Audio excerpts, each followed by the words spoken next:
Hey, so I learned a little bit more. Apparently these are scout bees. They're going back and forth from the swarm up in the tree to this location, and apparently 400 to 500 scout bees do this. They go and then look at the various options, then they go back to the swarm and they talk about it and they vote on the best location. And within 1 to 2 days, the swarm then decides, and then they go to the new site. So the reason we're seeing so many bees is because 400 to 500 of them out of 10,000 bees that swarmed, which is what you get when you buy a nuke or a package of bees. You get 10,000 bees plus a queen. So as many as you would get out of a package of bees. And by the way, those packages of bees right now, here where we're at in the Pacific Northwest, they cost about $225. So by capturing the swarm, if we're able to get them to pick, oops, sorry, a bee's going after me. By getting them to pick one of these locations, we actually keep about $225 worth of bees that we would otherwise lose. So I see an equal number of bees going into both hive entrances, and so I think they're having a hard time deciding between the two.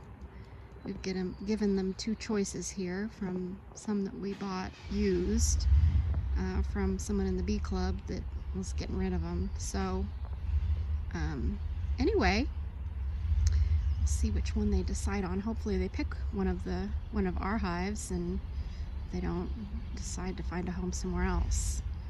And bees that swarm and then just go somewhere in the wild, if they're honeybees, since they're used to California weather, they will die in the winter because they won't have a food source once they use up whatever they've saved, and it's just generally not good for them. It's better for swarms to be captured if they're the honeybees that come from down south, which incidentally are the only kind of honeybees you can have in the US because of a law that cut off being able to import any more bees elsewhere. So we really don't have bees that are acclimated to cold weather, which means that we have to manage them if we want them in the northern states. So hopefully these bees won't go elsewhere. Hopefully they'll pick one of these hives. We have one more in the garden, but since this spot is near the truck where we unloaded the secondhand hives, that's where the bees found us, they smelled the burr comb that was already on these, and they liked the smell, and they were just all over us. We had a hard time assembling them because bees were surrounding us. And so we put these near to that spot, and they just came right over and started going inside and seemed to like it. So we'll see what happens. This spot's now shaded in the afternoon. I don't know if that's good or bad. In the summer it's probably good because then it's not as hot. But in the winter, it may be too cold a spot. We can always move it during the evening. I'll go take a look at the other hive in the garden, see if it's got any activity. And you can see they were flying from that location going this direction, which makes me think that they're from our hives.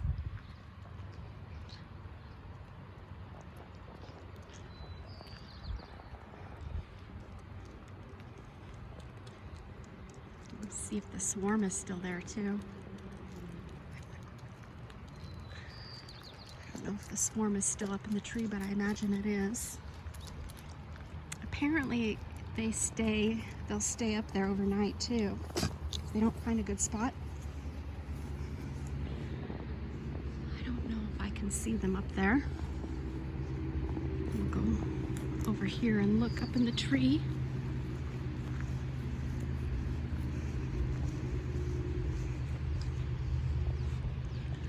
See if we can see that cluster, because they gathered more tightly together,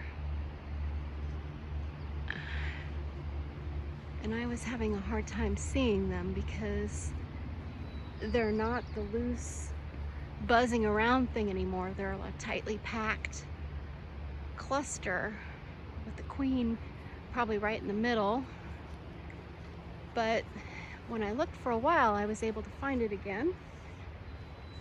I don't know if I can see it. Might be too hard.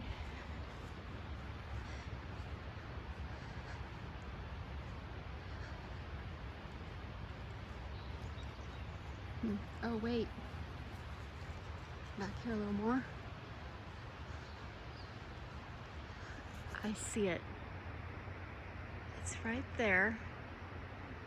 It is the solid mass that's below the top, and if you see anything flying to and away or any movement right there, then you'll know you're seeing it. It is that thicker mass of dark color that's about, what is that, 4 or 5 feet from the top.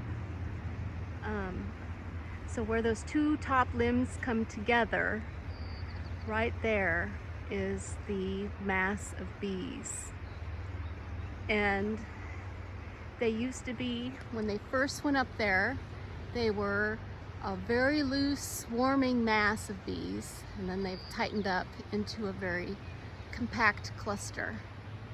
And I imagine the movement that you're seeing around it is the scout bees coming and going, communicating their thoughts about where to go. So this is the other hive. It's right below and inside the garden where we have the fencing. And so, which my fence is falling down a little bit from the wind. We need to replace this. But anyway, it's in a protected spot, a little bit more protected than over there alongside the house, and it gets the same sort of sun as the other hives do. So in the winter, that probably I would think would be a good option, although in the summer it's going to be hot. And I don't know if the bees want that. But we'll go in there and see if there's very much activity at that one, because I'm sure I did the same sort of thing where I put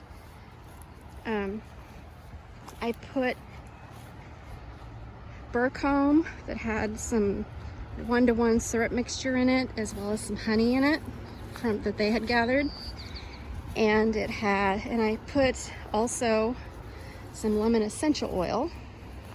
So there's a few bees checking this one out, and they're going over to the that container has a little bit of 1-to-1 syrup and honey kind of mixed together from the burr comb that we pulled out of the hive when I was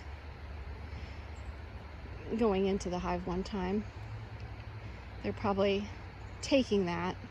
I think they're more interested in foraging at this one because most of the activity seems around that container.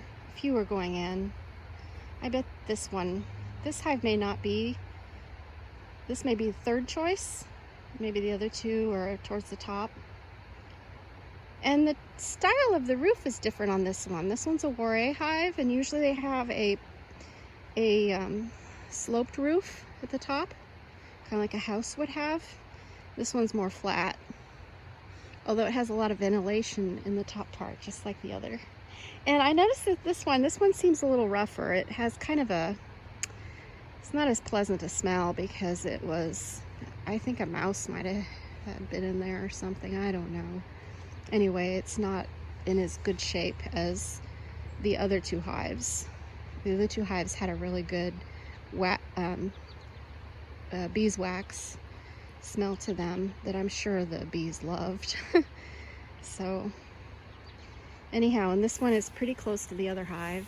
The other hive's right there, which isn't my first choice to do. I wanted to keep our hives a little more separated. That way if something bad happened to one hive, hopefully the others would be far enough away that they would not be as quickly impacted, that we could maybe salvage them. So that's why that one is here, and our other honeybee hive that we had put in before is way over there.